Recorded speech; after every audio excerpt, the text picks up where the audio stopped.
an excellent question. How can we build part of the flood project and not accidentally hurt the people downstream?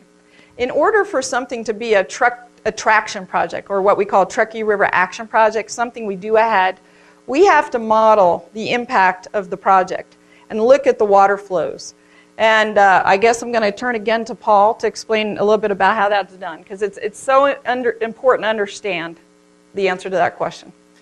Right, and not only us, but FEMA requires that anybody who builds in an area alongside the river like that needs to show that there is no impact downstream. And right at the very place of where the levee is, the water, of course, instead of spilling out into the property between 2nd Street and the river, is confined in the river. So we have a little bit of increase in depth there and a little increase in velocity.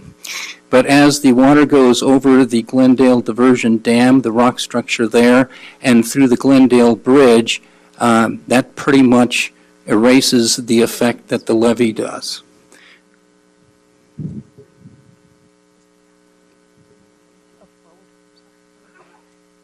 Just to put that in perspective, Paul mentioned the Glendale, which Paul is right here. And so you're saying maybe you want to use the pointer and just...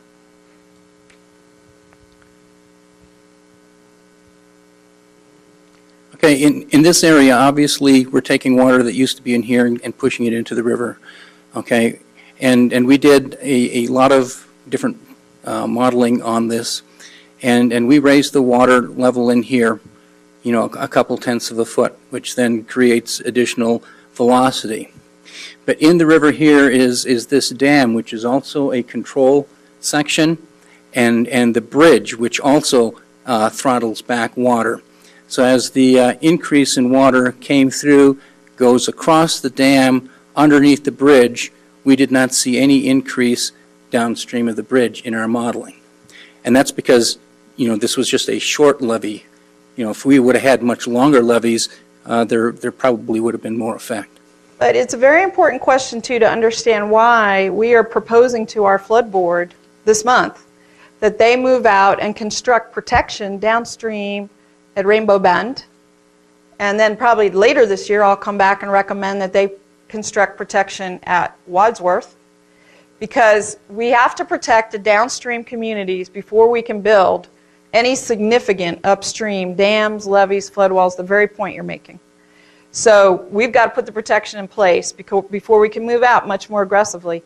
The thing is that a lot of these projects take several years to plan and design. So the money that we're spending on a lot of these projects is to do the planning and designing.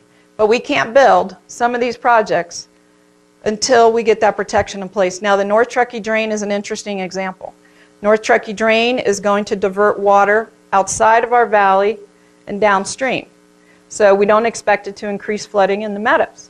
But we do expect, potentially, it to affect downstream of Vista. And that's why, again, we want to recommend that the mitigation or the protection be put in place as soon as possible. Other questions?